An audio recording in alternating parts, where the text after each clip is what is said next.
Roguelikes and Pokémon, two very different game genres. Combine them and you get Pokémon Emerald Rogue, a ROM hack that turns Pokémon into a roguelike while still keeping its charm. Right off the bat, there's character customization, something that wasn't introduced until Generation 6. You can pick from all the protagonists in the Generation 3 games as well as skin tone, and if that wasn't enough, you can also pick what color your outfit is. The beginning of the game starts the same as Vanilla Emerald. You wake up in the back of a moving truck, but instead of your mom driving, it's Scott, and instead of being in Little Root Town, we're somewhere else. I don't want to assume anything, but I think Scott might be in jail soon. At least there's one trusting adult here, and that's Professor Birch. His role functions the same as in Vanilla Emerald, giving you a starter Pokemon. Instead of the three beloved homing starter Pokemon, my choices are between a Krabby, Murkrow, and a Spheal. It's a no-brainer here. After this, we're thrusted into the board of Emerald Rogue. There are two different types of boards, Encounters and Smart Rest Stops. Encounters allow you to buy items, Pokemon, and fight trainers for money, while Rest Stops allow you to buy items, learn moves, and heal up your Pokemon.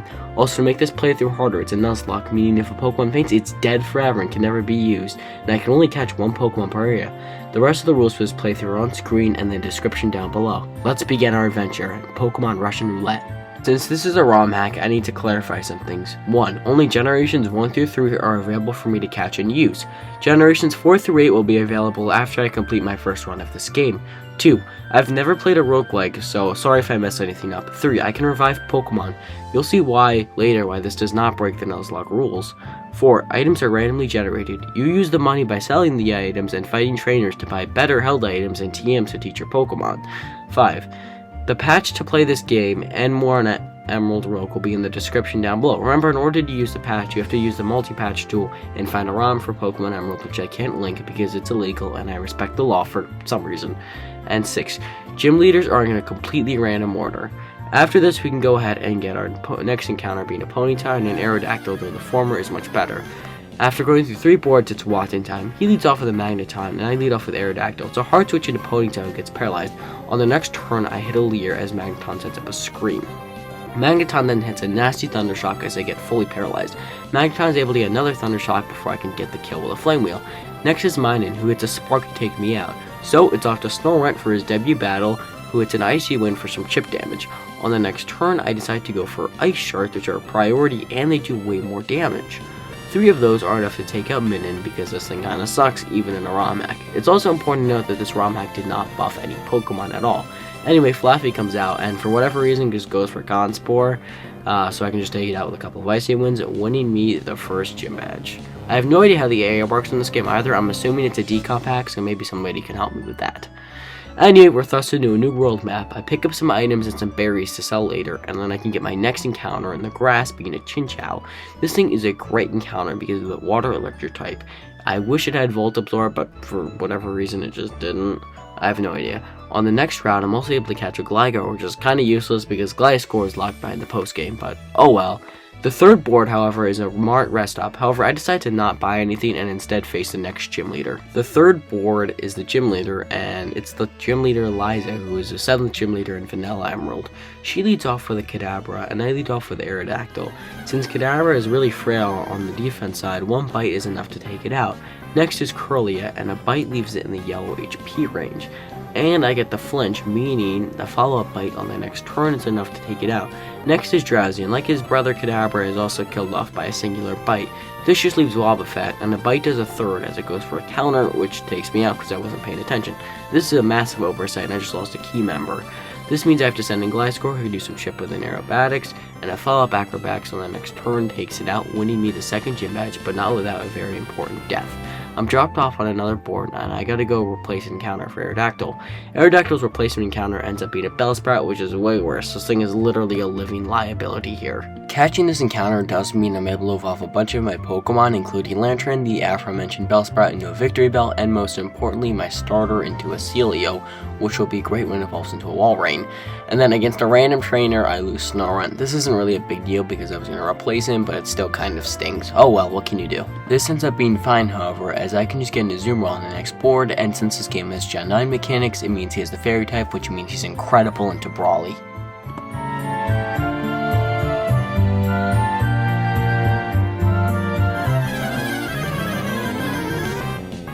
This means I can go ahead and fight the third gym leader, Winona, which is a great matchup for me. Her lead Pokemon is a Gyarados, so I hard switch in a Lantern on a soft Aqua Tail. I go for Spark, which actually paralyzes but leaves Gyarados alive, meaning it's an Ice Fang which freezes. I then proceed to stay frozen for the next 3 turns before I can thaw out and get the kill with Spark. I don't know what RNG was in this game, but it was crazy. Skarmy comes in, but this thing can't really do anything to me, so it just opts to set up some spike layers before I can get the kill with a couple of sparks. This thing is relatively bulky, so it does take a couple sparks to take it out. This means it's off the jump bluff, and I can get a safe switch into Gligar after I get the paralysis with a spark. This thing can't really do anything to me anyway, so if it didn't get fully paralyzed, it wouldn't really matter. And Acrobatics just takes it out. This just leaves her own Gligar, and I can go for an Acrobatics, doing half as it just goes for a Slash, meaning a follow-up Acrobatics takes it out, winning me the 3rd gym badge of the run. On the next route, I can go ahead and pick up some great items such as some TM, some Nature Mints, which would be handy for later because this is a RomHack and Natures for some reason do actually matter. And a new route means a brand new Pokemon, so I need to fill out my Aerodactyl, Snorunt, and Ponyta. This encounter for this route ends up being a Lileep, which is a great Pokemon because of that rock type and it resists normal type attacks, which is great for Nuzlocke. Shortly after this, Cradily evolves, but more importantly, Blubs evolves into a very chunky boy in the Walrein. Walrein's a solid encounter because it's so bulky, it has great attack, great HP, great defense. In fact, it actually wiped me. Ooh, now we got a bit of a problem. In Emerald Rogue, the PC system is completely gone, meaning we can only carry 6 Pokemon. If we want a new encounter, we gotta get rid of a Pokemon here, and Unknown isn't exactly revolutionary compared to my other 6 Pokemon, even Gligar, so I think I'm gonna go ahead and pass. It's here that I run into a new type of board, a legendary board. Normally legendary Pokemon are banned in my Nuzlocke, but in this RomHack I decided to make an exception. This game isn't just going to give you a legendary, however. No, you have to fight a mini-boss, in this case being a Team Aqua Grunt. She leads off with Gyarados, and I lead off with Walrein. I hard switch into Lantern who gets a Speed Lord. I try going for a Discharge on the next turn, but I get hit with an Ice Fang that Gyarados actually manages to get the freeze with. Gyarados then proceeds to hit me down to just 12 HP thanks to that massive attack stat. It's no longer safe to switch in, so I gotta switch into Gligar on a Dragon Rage. He is able to hit an Acrobatics before Gyarados sucks the life out of him. This means I can get a safe switch into Victory Bell, which is able to hit 2 Razor Leafs before taking out Gyarados, all while almost being killed by an Ice Fang. Next up is Houndoom, and it's a no bueno here, so I gotta switch out into Blubs as Houndoom just misses a Fire Fang. Houndoom on the next turn then is able to hit some chip with a beat up before able to get the kill with a Brine. Since Houndoom didn't go for the beat up on the following turn, it just doesn't really matter and just does some pitiful chip damage. Next up is Murkrow, and this thing kinda sucks, so we can just go for a Brine.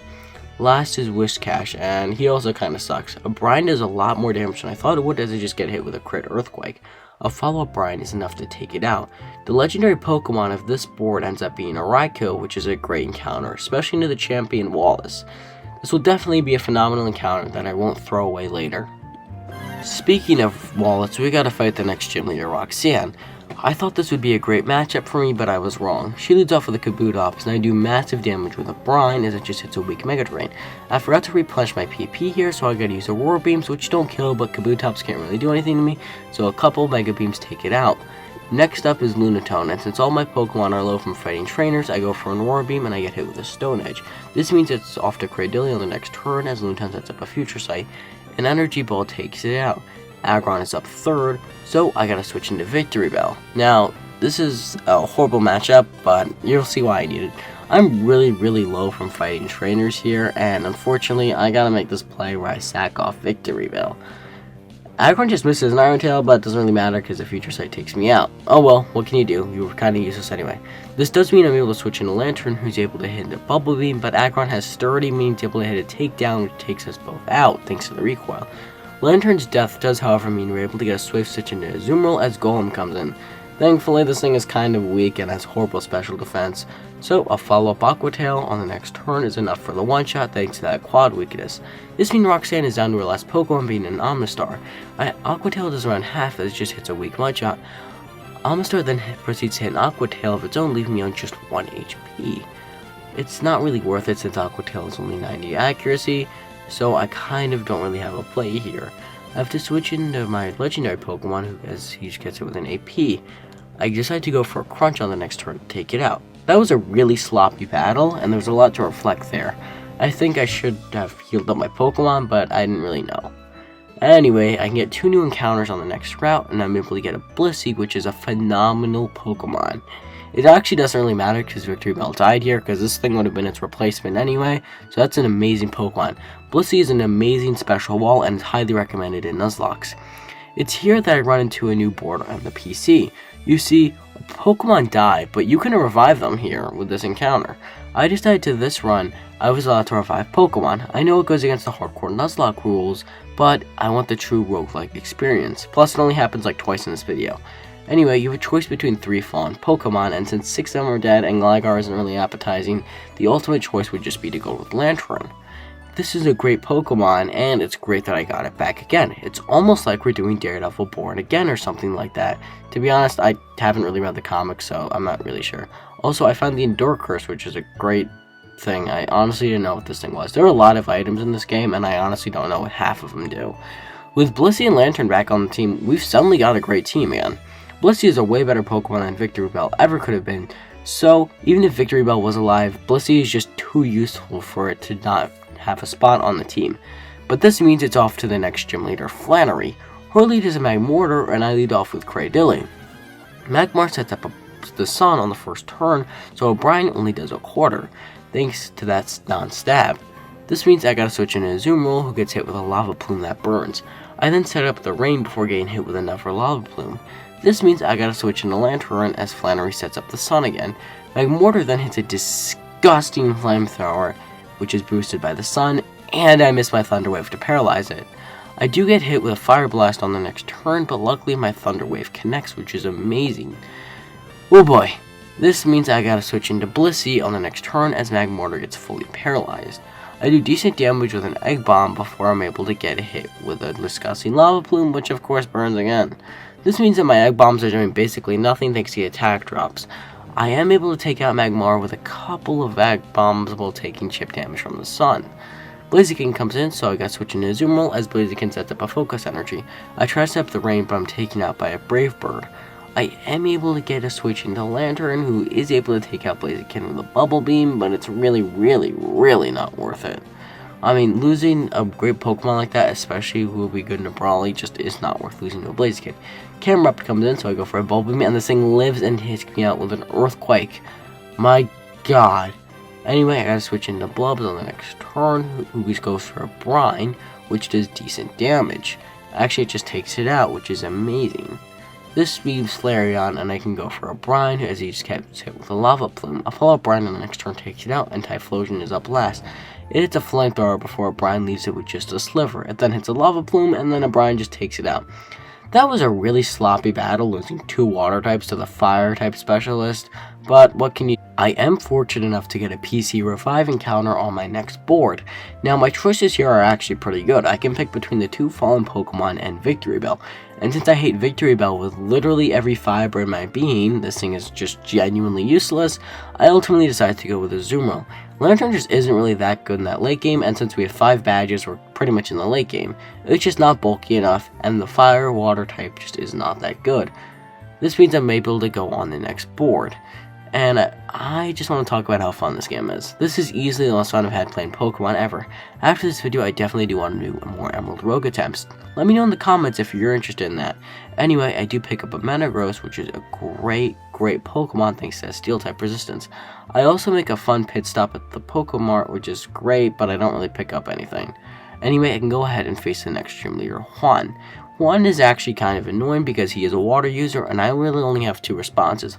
You have to remember, legendary Pokemon aren't some great run-ender to this thing, so yeah. He leads off with a Sharpedo, and I lead off with Cradilly. Cradilly takes a disgusting amount from a Night Slash before I'm able to get the kill with an Energy Ball. Vaporeon is next, and then Juan switches into Golduck, who just gets killed with an Energy Ball. Juan just seems to do this pretty much, so instead of narrating this battle, I kind of just want to talk about AI. I'm assuming that this RomHack is a Pokemon Emerald decomp project. If you don't know what the decomp project is, it's basically where people take the RomHack of Pokemon Emerald, just the base game, and they modify it. There's Pokemon from generations 1 through 8 included in the decomp, and it just kind of makes things easier to RomHack. I have no idea if this is just like a decomp thing, or is it just the way that the AI is worded, like making it smarter and stuff. Anyway, this is a pretty easy gym battle, as Juan just odds to switch or something. It's just a really weird battle, and I'm not really sure how to describe it other than it's maybe an Emerald Decon project, but I don't even. Anyway, my next couple encounters are incredibly underwhelming, the first being a Murkrow, and since I don't really have the national dex, this thing is just really useless and not worth replacing one of my Pokemon. The Quagsire I also find on the next turn just doesn't really do anything for me. Anyway, I am able to get a legendary. I do have to face another boss before I can catch the Pokemon, and to be honest with you, this went horrible. This Team Magma Grunt leaves off with a Charizard, and I lead off with Raikou. A single discharge takes it out. Tyranitar comes in and sets up the sand, so I have to switch in Azumarill, who gets down to just 35 HP on the switch. A priority Aqua Tail leaves it on just 1 HP, and I'm taken out by another Earthquake, which really sucks losing Azumarill like this. I am able to switch into Walrein, who does get the kill with Brine. Sharpedo comes in next, so I gotta switch into Cradily, who gets hit with a disgusting Night Slash, doing more than half of my health. A Night Slash literally on the next turn then takes me out. I have no idea what it is with Cradily and a Night Slash, but oh well, what can you do? Anyway, this means I can get a safe switch into Blissey, who gets hit with another Night Slash, doing more than half on the switch. My Egg Bombs do basically no damage at all, and I have to switch back into Raikou. I am able to go for a discharge on the next turn to take it out, but this thing just killed 2 valuable members of my team. His last Pokemon's a Growlithe and just goes on to a discharge. I have no idea how the Sharpedo was on his team as so menacing and the Growlithe was just there. I don't know, weird. I am able to get a Lugia, but this thing just isn't worth it, especially when I lost 2 valuable members and I have to go face the next gym leader, Norman, with just 5 Pokemon. Norman could potentially be a run killer if you ask me, but oh well, let's just find out here. Anyway, I do get Norman as my 7th gym leader. He leads off with Snorlax and I lead off with my best Pokemon yet, Raikou. I go for a quick attack doing decent damage that goes for a belly drum. I go for a reflect and I get hit with a massive crunch. I go for a quick attack and then I get taken out with a crunch. This means I can switch into Lugia, who is able to get the kill with an Aeroblast before Furret comes in. Somehow he manages to live an Aeroblast and sets up an Amnesia before Punishment on the next turn takes it out. I have no idea what the bulk of this thing is, but I'm not looking to find out. This thing is a menace. This thing is just, I don't even know what to say. Raticate comes in and a Sucker Punch does decent damage as an Aeroblast doesn't kill, but luckily a follow-up Aeroblast takes it out. Blissey comes in and even with a crit, an Aeroblast does not get the kill. I go for some chip with an AP, and hoping to get the boost, but I just don't really get the boost because of course not. This game hasn't really screwed me over. Anyway, a Punishment takes it out. Miltank comes in, so I decide to go for a Punishment, which is basically nothing. It just goes for a Gyro Ball. I go for another Punishment, and it's another Punishment, but it just doesn't really do any damage. It's here that I start to know a problem. This thing has basically no PP at all, and yeah, that's gonna be a problem, especially when we have to face our own Lugia. I go for an Ancient Power, and this thing actually ends up getting the Omni Boost with an Ancient Power of its own, and it knows Recover. I ultimately decide my best strategy would just to be sacrifice all my Pokemon and stall out of PP. I can't really do anything to this thing because it copied my moveset, and since I have Recover, it also has Recover. It's able to cleanly sweep through my entire team. This thing is just such a problem, and I just should have avoided that encounter or just skipped it entirely. Going for Lugia and losing all of my Pokemon is completely not worth it, and in fact the only survivor ends up being Lugia, which is ironic in Shakespearean style, but yeah, just look at this massacre. I'm only able to go for 5 Pokemon, and at the end of this fight, only 1 Pokemon comes out. It is crazy. I ultimately just decided the best move would be stall this thing out of all its PP. Yeah, this thing just does not hold back at all. Blissey is able to handle some attacks, but a couple punishments take it out. I ultimately decide to go try to put it to sleep, but no dice, and I just get hit with a punishment. Emerald Rogue really knows how to screw you over, and it's really important that you look at your encounters and look at the potential pool of Pokemon that your enemy could have, otherwise you can get screwed over like I am. This thing is just a massacre, and I'm kind of running out of things to say here. Yeah, I do eventually stall it out of all of its PP, and I'm able to go for some struggles, as I can just keep it healthy with Recover. I do win the 7th gym badge, but not without a cost, and 5 of my Pokemon are pretty much dead. To rub some salt on the wound, my next encounter ends up being a Lombre, which is actually not that bad of an encounter. I'm also able to get a shiny. This is nowhere near as impressive as you may think, because the shiny rate in this game is just 1 in 100. Anyway, I do catch him, and then on the next board, I'm able to catch a Yanma. Since Yanmega isn't in this game, this thing is just as bad as it looks, and I just kind of threw everything out here. This next part's going to be kind of unscripted because, spoiler alert, I do end up wiping to a random trainer. Yeah, you heard that right. I do end up losing my Lugia to a random trainer, to a random Nuzlocke specifically.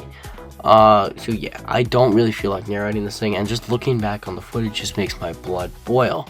Had I just not gone for the legendary board, had I not been so greedy, I could have easily beat this game. You see, I lose my Yanma, I lose pretty much everything here, to a random Farfetch'd of all things too. Yeah, a Farfetch'd, the worst Pokemon of all time. Yeah, I know I keep saying yeah a lot, but oh well. The fact that I couldn't even defeat all 8 gym leaders just kind of says something about me as a Nuzlocker. The fact that I even let myself use legendary Pokemon here was kind of necessary, and had I banned them, I don't think I would have gotten through large chunks of this game. In dramatic Shakespearean style, I do lose my Lugia to a random Nuzleaf of all things as well, because I have no PP. One thing I should have noted is the fact that this thing just has no PP, and while I was catching him, I just should have noted that this thing is just useless. In Shakespearean struggle, not struggle, I don't even know what I'm saying anymore, I'm just so upset by my loss, I wipe. A hard wipe as well. But I can't show on YouTube. Yeah, so let's look at what went wrong here. I think carelessly playing against Roxanne and Flannery started a trend which just kind of messed things up. I think also that Team Magma Grunt also really messed things up. Norman obviously was a complete massacre, and I just should have been more careful. Catching Lugia was probably the biggest mistake, because had I not done that, I probably would have had all 6 Pokemon, and I easily could have just defeated Lugia from superpowers with a Zoom Roll and a bunch of other stuff. Yeah, this game is a lot of fun, but it's very punishing if you're not careful. Anyway, thank you so much for watching. Make sure you comment, like, and subscribe, and I will see you later. Goodbye.